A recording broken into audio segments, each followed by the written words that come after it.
সম্প্রতি আঘাত হানা ঘূর্ণিঝড় রিমালের প্রভাবে সোমবার সারাদিন ভারী বৃষ্টি হয়েছে। টানা কয়েক ঘন্টার বৃষ্টিপাতে তলিয়ে গেছে নিম্নাঞ্চলসহ শহরের বেশ কয়েকটি এলাকা। পানি নিষ্কাশন ব্যবস্থা ভালো না থাকায় পৌরসভার কয়েকটি গুরুত্বপূর্ণ এলাকায় জলাবদ্ধতার সৃষ্টি হয়, যার মধ্যে জাদিরাম পাহাড় রোড উল্লেখযোগ্য। বৃষ্টির সাথে পাল্লা দিয়ে পানির চাপ বাড়তে থাকে, ফলে নালা উপচে পানি মানুষের ঘরবাড়ি ও দোকানে ঢুকে পড়ে। এতে দুর্ভোগে পড়ে এলাকাবাসী। কালকে সকাল থেকে তো আপনার বৃষ্টি শুরু হয়েছে।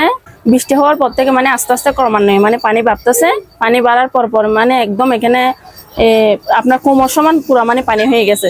পানি হওয়ার পরে এখানে কি একটা অবস্থা, আমার দোকানে পুরো পানি ঢুকে এক কোমর পানি ঢুকে গেছে। এখন পানিগুলো প্রায় আপনার 3টা পর্যন্ত ছিল। পানিগুলো আমরা পরিষ্কার করতে করতে 3টা 4টা বেজে গেছে। বৃষ্টি হলে পানি উঠে যায়, কারণ পানি যেতে পারে না, নালা জাম থাকে। আর পানি উঠলে স্কুলের বাচ্চারা হাঁটাচলা করতে পারে না, পথচারীরা হাঁটতে পারে না, আমাদের বেশি কষ্ট হয়, দোকানে পানি উঠে যায়। যদি নালাগুলো পরিষ্কার থাকে তাহলে পানি আর জমে না। ভারী বৃষ্টিপাতের ফলে পানির উচ্চতা বৃদ্ধি পায়। এতে গোলদিঘি সহ জাদিরাম পাহাড়ের রাস্তা প্লাবিত হয়, ঘরবন্দি হয়ে পড়ে লোকজন, সাথে ঘটে নানান দুর্ঘটনা। যেন ব্যাঙে প্রস্রাব করলেও নালা থেকে পানি উঠে যায় বাসা বাড়িতে। কিন্তু জনপ্রতিনিধি এবং এখানকার যারা স্থানীয় জনপ্রতিনিধিগুলো রয়েছে তাদের উদাসীনতার কারণে, তাদের দায়িত্বহীনতার কারণে এই এমনটি অবস্থা। এখানে একটু ব্যাঙে প্রস্রাব করলে এখানে কিন্তু কি পানি উঠে যায়। নিঃসন্দেহে কক্সবাজারে অনেক উন্নয়ন হয়েছে, আমরা তা এখন দৃশ্যমান দেখছি।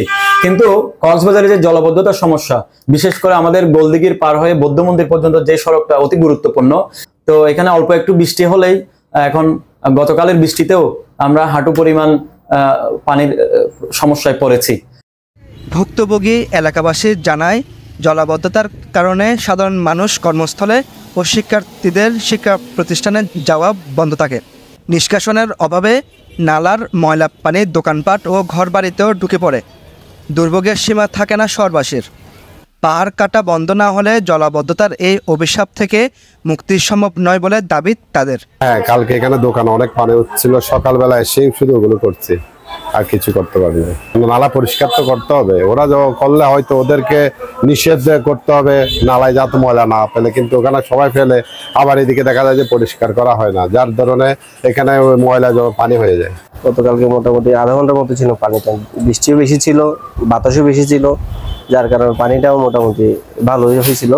ড্রেনের সংস্কার কাজ চলতেছে, তো যার কারণে পানি যাওয়া আসাটা বিঘ্ন করছে। কালকে দেখলাম যে পৌরসভার যারা নালার কাজ করে, যারা শ্রমিক ভাইরা, তারা খুবই তৎপর ছিল, নাইলে আরো পানি বাড়তো। বিশেষ শ্রেণীর এই পৌরসভাতে এমন দুর্ভোগ আর পোহাতে চান না এলাকাবাসী। বর্ষার ভরা মৌসুমের আগেই ভরাট নালা পরিষ্কার ও জলাবদ্ধতার নিরসন চান তারা। স্বরূপ চক্রবর্তী, সিসিএন।